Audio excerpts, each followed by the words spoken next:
दोस्तों, बॉलीवुड से एक दुखद खबर आ रही है। प्रसिद्ध अभिनेता, निर्माता और निर्देशक धीरज कुमार का निधन हो गया है। उन्हें तबीयत बिगड़ने के बाद में मुंबई के कोकिलाबेन धीरूभाई अंबानी अस्पताल में भर्ती कराया गया था। बॉलीवुड इंडस्ट्री में और टीवी इंडस्ट्री में शोक की लहर दौड़ गई है। इस खबर के बारे में आइए हम विस्तार से जानते हैं। भारतीय सिनेमा और टेलीविजन जगत ने आज एक दिग्गज कलाकार, निर्माता और निर्देशक धीरज कुमार को खो दिया। 79 वर्ष की आयु में निमोनिया के कारण मुंबई के कोकिलाबेन धीरूभाई अंबानी अस्पताल में उनका निधन हो गया। धीरज कुमार ने अपने 5 दशक से अधिक के कैरियर में अभिनय, निर्माण और निर्देशन के क्षेत्र में अमिट छाप छोड़ी। उनकी मृत्यु से न केवल बॉलीवुड और टेलीविजन इंडस्ट्री बल्कि उनके प्रशंसकों और सहकर्मियों के बीच भी शोक की लहर दौड़ गई। 1 अक्टूबर 1944 को जन्मे धीरज कुमार, उनका असली नाम धीरज कोचर था। उन्होंने अपने कैरियर की शुरुआत 1960 के दशक में एक टैलेंट हंट शो के माध्यम से की थी। इस शो में उनके साथ उस समय उभरते सितारे सुभाष घई और सुपरस्टार राजेश खन्ना भी थे। हालांकि राजेश खन्ना ने यह प्रतियोगिता जीती थी, लेकिन धीरज कुमार फाइनलिस्ट के रूप में उभरे और उन्होंने फिल्म इंडस्ट्री में अपनी एक पहचान बनाई। उन्होंने मॉडलिंग और विज्ञापनों से शुरुआत की और धीरे धीरे फिल्मों में अपनी जगह बनाने में कामयाब रहे। धीरज ने अपने अभिनय कैरियर की शुरुआत 1970 में फिल्मों दीदार और रातों का राजा से की थी। इन फिल्मों में उनके अभिनय ने दर्शकों और आलोचकों का ध्यान आकर्षित किया। उनकी सादगी, स्वाभाविक अभिनय शैली और स्क्रीन पर प्रभावशाली उपस्थिति ने उन्हें जल्द ही एक उभरते से हुए सितारे के रूप में स्थापित कर दिया। धीरज कुमार ने न केवल हिंदी सिनेमा में बल्कि पंजाबी फिल्मों में भी महत्वपूर्ण योगदान दिया, इसलिए उन्हें दोनों ही इंडस्ट्री में बराबर सम्मान मिला और पहचान मिली। 1970 के दशक में धीरज कुमार ने कई ऐसी फिल्मों में काम किया जिन्होंने उन्हें एक कुशल अभिनेता के रूप में स्थापित किया। उनकी प्रमुख फिल्मों में रोटी कपड़ा और मकान, हीरा पन्ना, सरगम, क्रांति, मांग भरो सजना, शराफत छोड़ दी मैंने, पुराना मंदिर और शिरडी के साईं बाबा शामिल है। इन फिल्मों में धीरज ने सहायक भूमिकाओं में अपनी गहरी छाप छोड़ी, जो उनकी बहुमुखी प्रतिभा का प्रमाण थी। रोटी कपड़ा और मकान मनोज कुमार द्वारा डायरेक्ट की गई थी। वो खुद इस फिल्म में एक्टर थे और धीरज कुमार ने मनोज कुमार के छोटे भाई का किरदार निभाया था। यह फिल्म सामाजिक मुद्दों और गरीबी पर आधारित थी और धीरज का किरदार भावनात्मक गहराई और संवेदनशीलता से भरा था। उनके अभिनय ने इस फिल्म की कहानी को और प्रभावी बनाया। यह उनके कैरियर की सबसे यादगार भूमिकाओं में से एक मानी जाती है। 1973 में आई देवानंद की हीरा पन्ना में धीरज कुमार ने जीनत अमान के एक ऐसे बॉयफ्रेंड का रोल निभाया जिसके अंदर नेगेटिव शेड्स थे।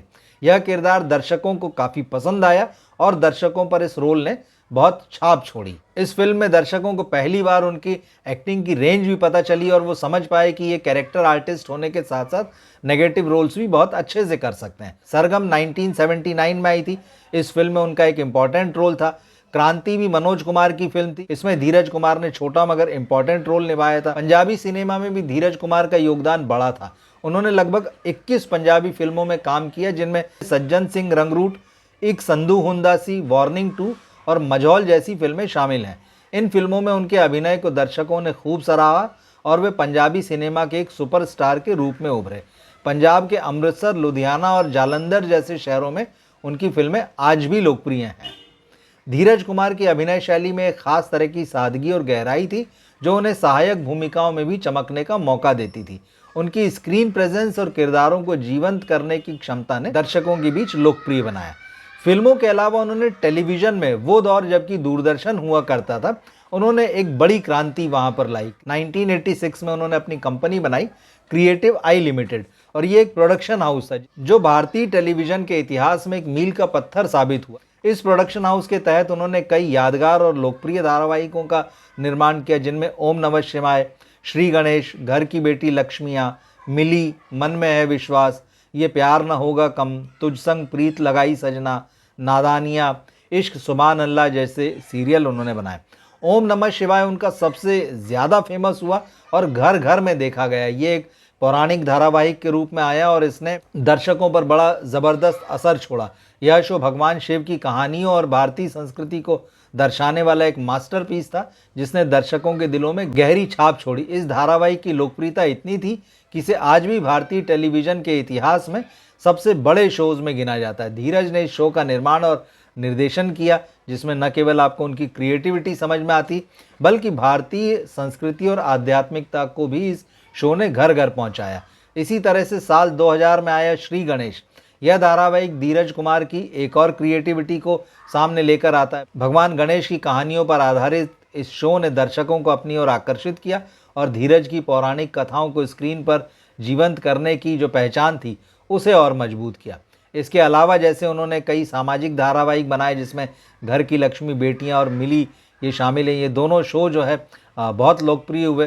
तो धीरज कुमार का योगदान जो है वैसे सिर्फ फिल्मों और टीवी तक बस नहीं था। उन्होंने अपने धारावाहिकों के माध्यम से भारतीय संस्कृति, परंपराओं और आध्यात्मिकता को बढ़ावा दिए।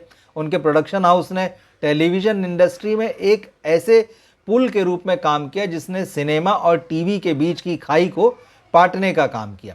इसके अलावा धीरज कुमार अपने समय में एक बड़े मॉडल भी थे। उन्होंने कई चर्चित ब्रांड्स के विज्ञापनों में काम किया था। विक्स एक्शन 500 का वो चेहरा थे, लोकप्रिय ब्रांड था। धीरज कुमार ने अपने काम के माध्यम से सामाजिक और सांस्कृतिक मूल्यों को बढ़ावा देने में महत्वपूर्ण भूमिका निभाई।